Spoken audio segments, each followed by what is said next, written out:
ang protestante gikan sa katoliko, nagpasabot nga ang katoliko ang unang Kristyanismo. May tama ka. Ang simbahan nga walay balaan, tawag na nga simbahan ang namuyo mga dautan. May tama ka. Nahimo kaming anak sa Dios, human kami nabunyagan sa tinuod nga simbahan. Kamo, wagin mo nabunyagi sa tinuod nga simbahan. Nagpasabot nga dili kamo anak sa Dios. May tama ka. Kinsa may atong tuhuan? Katong namiya sa katoliko o kitay ilang gibiyaan? Siyempre katong namiya kay nasalaag man. Butangi! Nagpabunyag mo sa inyong founder, unya ang inyong founder nagpabunyag sa katoliko, na unsa na ning hitabua. Butangi! Unsay purpose ninyo nga sige mugdaot sa katoliko? Para ba iuban ninyo sa imperno? Butangi! Dili sayop kung tawgon og pastor ang mga pari. Ang dakong problema, ang mga pastor tawgon og pari. Butangi!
Atensyon mga katoliko, ayaw ninyo ibaylo ang inyong pagtuo sa isa ka kilong bugas, noodles ug tinapa. Butangi!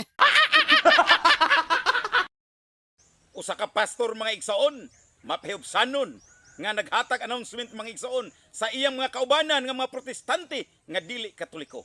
Matud pa niya mga igsoon, undang-undangin na ninyo ang panghilabot sa Iglesia Katolika.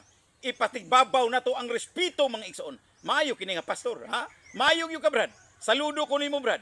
Maningkamot kamo mga igsoon nga kamo magpakabalaan. Ayaw kamo si panghilabot sa simbahan nga iya sa Dios. Kanang inyong simbahan klaro gayod og dayag nga tinukod ng tao mga igsoon. Unya noon simo panghilabot sa Katoliko nagpasabot mga igsoon nawala ang inyong respeto. Mao nay kamatuoran. Be sure, respect to the Catholic Church. That is the church founded by Jesus Christ. Mao kanay kamatuoran mga igsoon. May tama ka. Kinsa ang gikaligot-gutan sa Dios. Katong mga tao, mga igsoon nga mahilabtanon, pilit nga mulumpag sa simbahan sa Dios. Mao katong dili katoliko mga igsoon. Gusto nila gunubon ang mga simbahan, apan sudyaan ko kamo. Dili mo makapukan o makalumpag niini mga igsoon. Ako pa ninyo mga igsoon, magbinuutan kamo di sa inyong relihiyon kay tingali ang Dios maluoy pa kaninyo. Ayaw kamo pagpasipala sa simbahan sa Dios nga mao ang Iglesia Katolika. Gusto mo kaluwasan, paningkamot kamo. Ayaw kamo panghilabot mga igsoon kay diha pasayloon pa kamo sa Dios. Apan kung kanang inyong kinaiya nga sige nilang panghilabot, ingnon ko kamo, impierno ang inyong kapaingnan mga igsoon. May tama ka. Real talk ta mga igsoon. Kung kaniadto dunay mga tao nga pilit nga lumpagon si Kristo mga igsoon, panamastamasan, ilang pasipalaan mga igsoon, mauusab karon ang nahitabo. Dunay simbahan nga gitukod ni Kristo mga igsoon nga mao ang iyang lawas Episo 5:23. Apan daghan ining kalibutan nga buot mulumpag o panamastamas niining simbahan mga igsoon. Mao na wala gi kalainan kaniadto karon. Kung duna may mga tao kaniadto nga gusto pilit nga mupukan ni Kristo mga igsoon, mao usab karon nga buot nga mupukan sa simbahan nga iya sa Dios nga mao ang Iglesia Katolika mga igsoon. May tama ka. Hantod karon, dili gid mo makadawat nga ang inyong relihiyon piki, kay dili man gid mo moangkon. Butangi! Naunsa na ang panahon karon? Relihiyon nga tinukod og tao, gipaangkon pa kang Kristo, dakong dimalas. Butangi!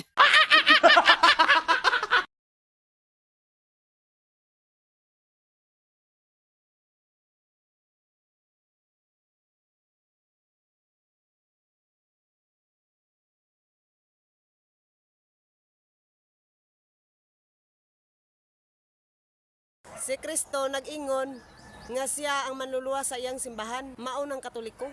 Kamong dili mga Katoliko, kinsa pod ang inyong manluluwas? Butang eh. Kung ang inyong simbahan dili konektado sa mga apostolis, nagpasabot na konektado gid mo sa yawa. Butang eh. Dili ko gusto mo biya sa Katoliko, kay di ko gusto maimperno. Kamo basin gusto mo sa kalayo, biya mo. Butang eh.